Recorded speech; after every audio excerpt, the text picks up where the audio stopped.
Do you understand the words that are coming out of my mouth? Quiet, numbskulls, I'm broadcasting. Can we get serious now? One thing that did happen during the 60s was some music of an unusual or experimental nature did get recorded and did get released. Now look at who the executives were in those companies at those times. Not hip young guys. These were cigar-chomping old guys who looked at the product that came and said, I don't know. Who knows what it is? Record it, stick it out. If it sells, all right. We were better off with those guys than we are now with the supposedly hip young executives who are making the decisions of what people should see and hear in the marketplace. Success in the music business begins with a dream, a vision. This podcast will give you, the listener, the insight and tools to turn that vision into a reality. Meet the industry professionals who work day by day behind the scenes, helping to make those dreams come true. Welcome to the business side of music. On the show with us today, we have Russ Tannen, who is the president of DICE. Now, this is a different take on things, at least from how I look at it, as they're an emerging music discovery and ticketing platform, which when you look at some of the world's most impressive and culturally relevant festivals and venues that they've already secured to digitally ticket, including the Newport Jazz and Folk Festival, Club Space in Miami, Primavera Sound, Avant Gardner, and many, many more. These folks are really trailblazing in this field of music. Russ, welcome to the show. Thanks so much for having me, Bob. So great to be here. We chatted a little bit before the show. You're originally from the Isle of Wight in England, and now you're a resident here in New York City. How did you get started in this company, and what drew you away from England to come to the U.S.? If your listeners haven't been to the Isle of Wight, it's a very small, sleepy island just off the south coast of England. Beautiful place, famous for the Isle of Wight Festival, which was happening the same time as Woodstock, the late 60s. So they were battling it out over talent bookings and stuff actually at the time. And then what happened was the 1970 Isle of Wight Festival was so big and so raucous that they basically banned any sort of large-scale live music event from happening on the Isle of Wight. In fact, there was a ban on gatherings over a certain number of people even to take place on the Isle of Wight. So it sort of killed culture in a way that government only can. But I grew up there and soon had a passion for music and live music, and especially, as a younger kid, heavier music and punk and things like that. And I started to promote bands on the Isle of Wight. So I would book bands from the mainland of England and have them come over on the ferry and play shows, basically. So that was how I first got started out. I left the Isle of Wight as soon as I could when I was 18 and went to university, did photography, and then ended up taking photos of bands for a long time, a few years, taking pictures of people like Amy Winehouse and Primal Scream and all sorts of awesome artists. But found myself back fairly soon in sort of talent booking and live events, running venues in East London and for Vice magazine and ultimately ending up working with Phil, who's the CEO here. And we were managing artists together. And it was at the management company where we really started to talk about ticketing and started to talk about, all the things that we know are wrong with the experience for fans and for artists with ticketing. And that was actually 9 years ago now. So it's been a bit of a journey, and I've just been in the US for the last year. So this is all new still. You just brought up something, and it leads into the question I wanted to ask you, which is, with all of the ticketing platforms that are out there and have been out there for decades, why DICE? What was the motivation to start this company? And you said a moment ago all the things that were wrong. What were some of those things? And I know a couple of them, but what are some of those things that caused you guys to start this? Anyone who's ever bought a ticket knows some of the problems, right? And so me and Phil had both been working as promoters for a long time and with venues and with artists especially for a long time. But I think probably one of the things looking back that had changed around the time that we really started to talk about ticketing was that social media was, huge, and Twitter especially. We were getting direct feedback from fans live around on sales. So we were managing an artist called Matthew Deere, who was purposefully keeping his touring costs very low. In fact, tour managing himself on tour to try and keep ticket prices down to $20. And we were looking at an LA show going on sale for $40. And it was $20 of fees on a $20 ticket. Oh, wow. We were seeing these types of things. We had another artist we were managing called Peace, where we'd worked a lot with Ticketmaster on the shows up to a certain point. And then we'd ask them for the database to be able to reach those fans to tell them about an upcoming release. And they said, no, you can't access it. Like, it's our data. And we were like, what? We weren't thinking about these things. And honestly, I think that from that side of it, as a manager, as a promoter, kind of ticketing is like the boring part, right? It's like the last thing on the list of things to do. It's the last thing you think about, but actually it's the most critical thing, because it's the point that the fan really experiences. It's the point of transaction. It's the point that you're really, making that exchange with the fan. We actually thought it was so obvious to do a ticketing company that looked after the fan that we were terrified that someone was going to be doing it at the same time. So we were in this like stealth mode as we were building the first version of the app. We were sure that there must be another 100 companies all about to launch that really thought about how it feels to go through the process of discovering the show and buying the ticket, and that surely other people would be trying to build this thing. And it just wasn't the case. And I think what we were lucky about was that we did start in the UK, where the model for ticketing is quite different, and you can sell just a small allocation of tickets for a show. So when you're starting out, you can go to AEG and say, hey, can we have 5 tickets for Taylor Swift at Hyde Park? And they'll say, yeah, sure, list 5 tickets. But to the consumer, to the fan, that's exactly the same as you having 50,000 tickets, because it's just the event is there. So to get started in the UK was a blessing, I think, really, versus in the US, where it's obviously completely exclusive model. The difference between the music scene in England, and I love that you brought up the Isle of Wight, because I'm almost a Woodstock era generation individual. I remember reading back in the days when groups were trying to decide, do I want to perform at Woodstock or do I want to perform at Isle of Wight? And it was a decision for a few not to perform at Woodstock as they were at Isle of Wight. How is the music scene different, not only from a ticketing perspective in the UK than it is in the United States? And I preface that by saying, yes, I know about the ticket fees. My wife and I were actually looking at, some friends were wanting to go see, I think it was Elton John in Los Angeles. And it was just, we said, this is just too cost prohibitive. Forget about the tickets, you can't afford the fees. So what's the difference between the two that you see?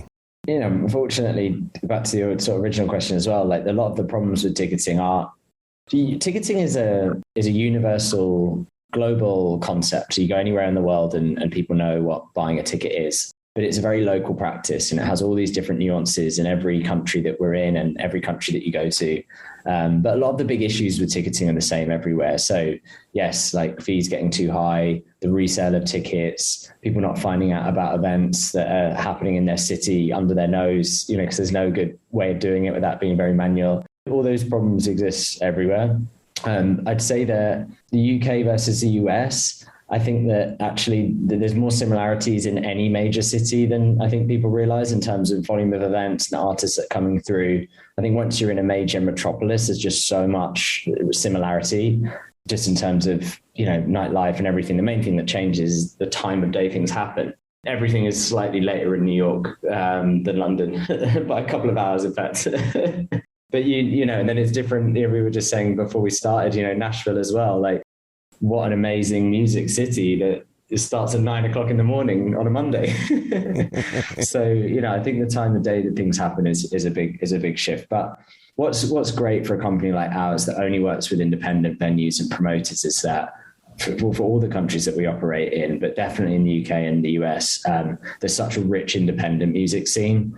I think that's one thing that Neva and the founding of Neva during the pandemic really showed us, that in the US, there's just such an incredible network of independent venues that are actually very collaborative when they need to be. And in the UK, there was already organizations similar to that really joined the dots between those venue owners and a lot of people who are running those venues out of pure passion. And so that's really nice. You're listening to the business side of music. Hi, everyone. I'm Larry Butler, and I want to send you a free digital copy of my new book, The Singer-Songwriter Rulebook, 101 Ways to Help You Improve Your Chances of Success. That's right. Everything you need to know to launch your career as a singer-songwriter, all based on my 40 years in the live performance arena. And believe me, I've seen it all. In my book, you'll find the 10 things you have to deal with before even thinking about becoming a singer-songwriter performer. You'll also learn about the 5 things every singer-songwriter can do this weekend to make their live show better. 5 things I can guarantee that you are not doing already. Plus, there's tips on songwriting and staging, photo and video shoots, publishing, merch, dozens of other topics. All written for people who don't particularly like to read. And again, it's free. Just go to the Business Side of Music website homepage and look for my book cover. Click on it, and a free digital copy of my book will be yours. I'm Larry Butler, and I approve of this message. You're listening to the business side of music. The company prides itself on, from what I read, is really a fan-first approach. When you talk about the independent artist, which I'm a big supporter of that, and diverse talent. You really seek out that kind of a mindset or an attitude when it comes to the company, don't you? Absolutely. We have an internal mantra that our only customer is the fan. And I think that's why, we've managed to build such a different type of experience for discovering events and buying tickets than has been built before.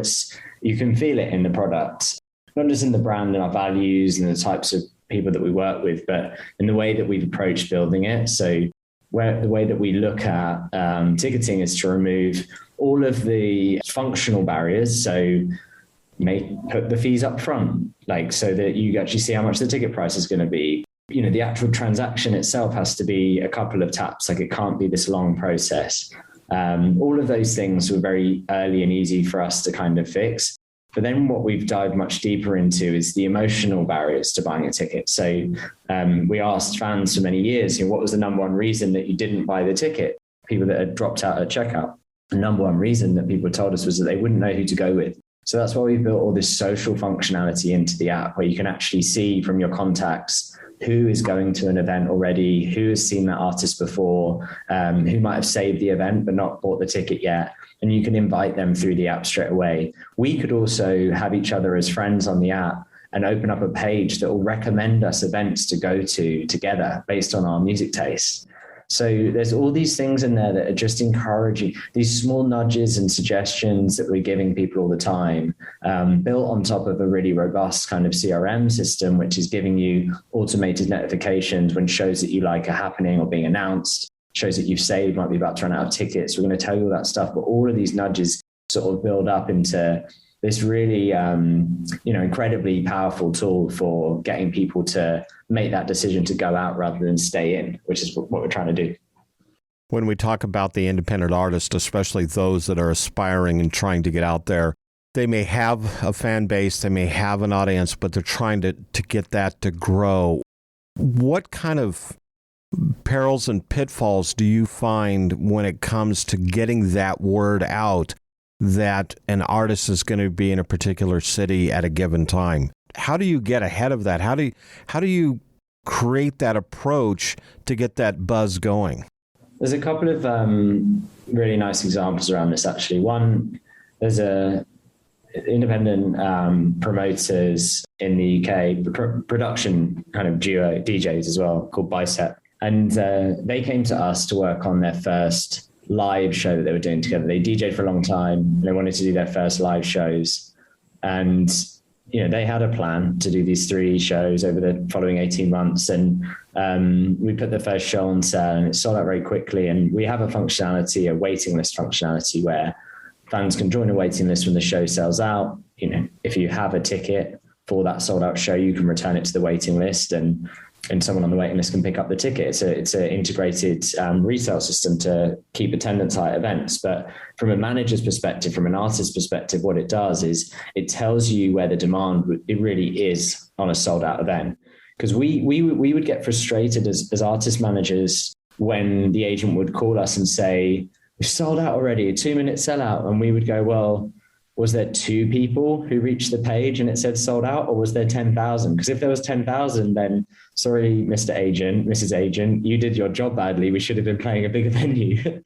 So we wanted to capture that data, and Biceps Management have done a really good job of using that data, not just to inform their show sizes, but also adding roll dates on shows, increasing capacity on shows.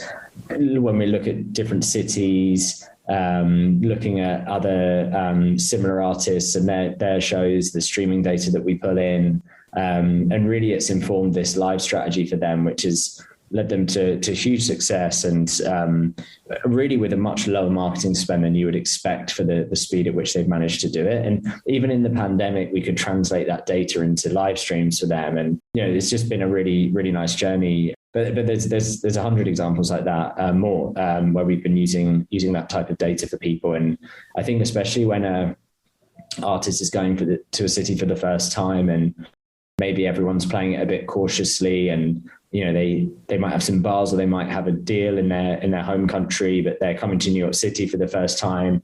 They're going to play at Union Pool and just sell 100 tickets, but you'll really see if that artist should have been playing 500 people or 1,000 people, and will know exactly who all the people were that missed the show. So it really helps you to get away from that first rung and into those bigger rooms with confidence.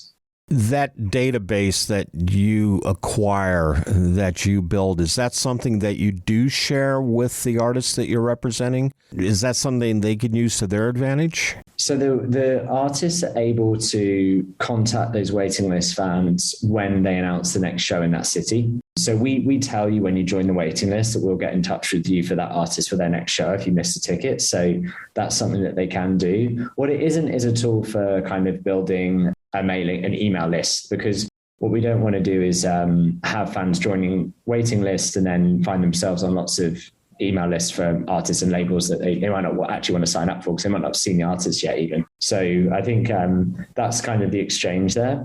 But, from the start of DICE, what we tried to do is make it extremely artist friendly and also protect the fan data. So that's kind of the balance that we're striking.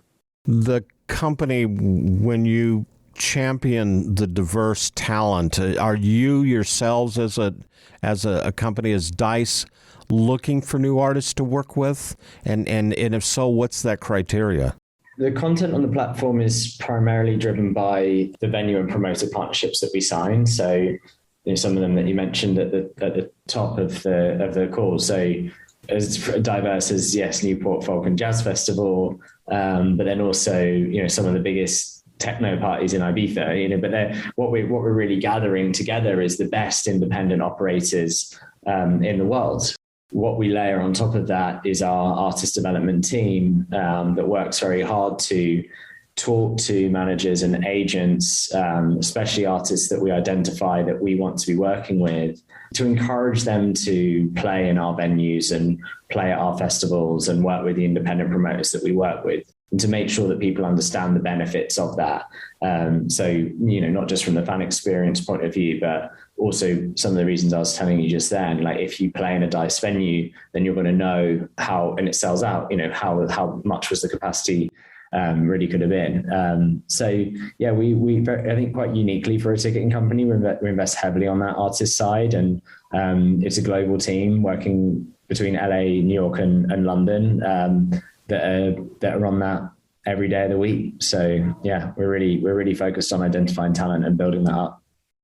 And at the same time, you've had artists such as Kanye West and Nick Cave and Adele that have also been involved with DICE. Did you approach them, or did they come to you? One of the first things that we fixed was creating a ticket that couldn't be resold. So the resale of tickets onto secondary market was something that as managers, we really just couldn't stand seeing happening. And so by building Dice as a mobile platform, and with some try and error at the start, we really managed to create a ticket that was extremely difficult, near impossible to be resold. So what we started to see was shows on tours where there would be one show on the tour where the show would be exclusively on Dice, and it would be the only show not listed on secondary. And so the managers started to join the dots there. So when Adele was doing some touring around her previous record, it was a good choice for her and her team to use Dice for a portion of the tickets for the Wembley Stadium and O2 Arena shows to keep them off of the secondary market. And similarly with Kanye, that was all very cryptic as it was coming together.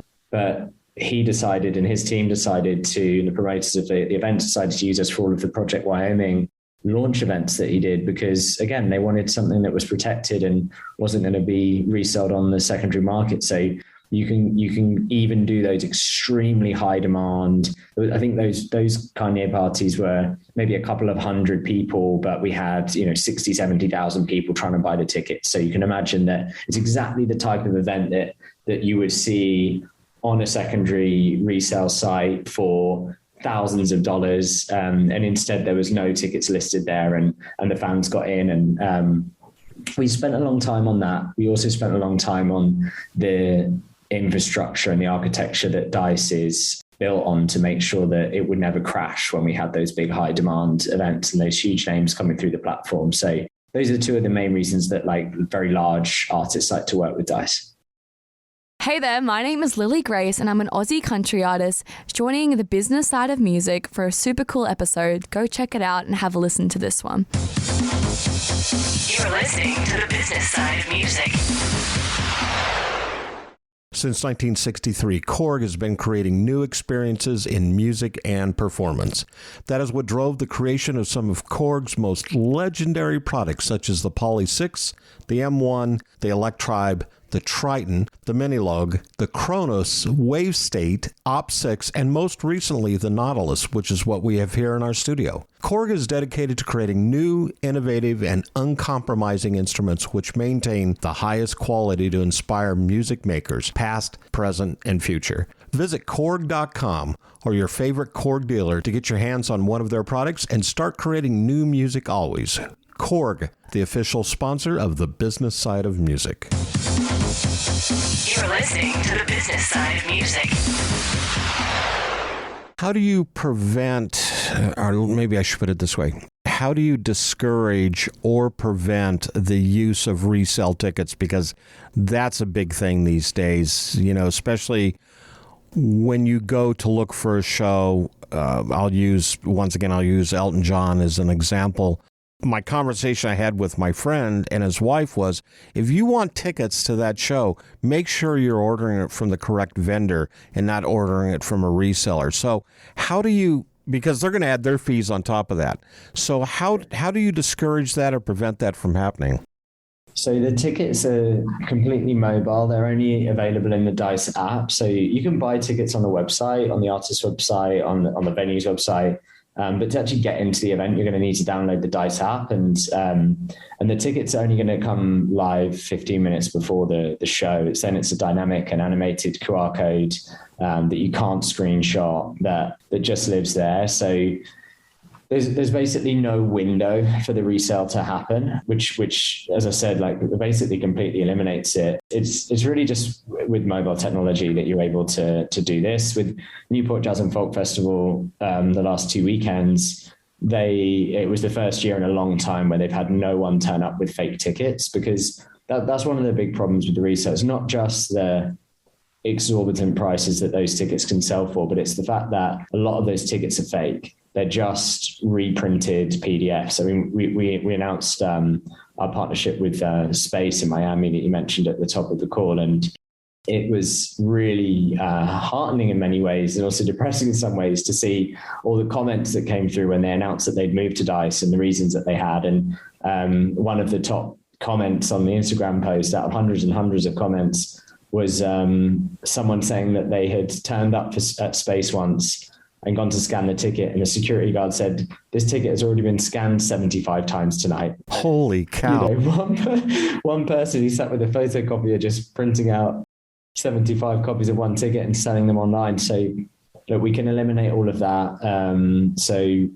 You just hate to think every time a fan has an experience like that, do they buy the ticket the next time? Do they go to another show, or do they think, no, I'm going to go to the cinema instead? That's never happened to me at the cinema. Yeah. It's that sort of thing. We've got to look after people that are prioritizing going out and seeing live music. And I think that protecting the way that tickets are sold and resold, and the way that we do waiting lists, keeping it in an ecosystem like that is a way to encourage fans to actually buy more tickets and to get out more.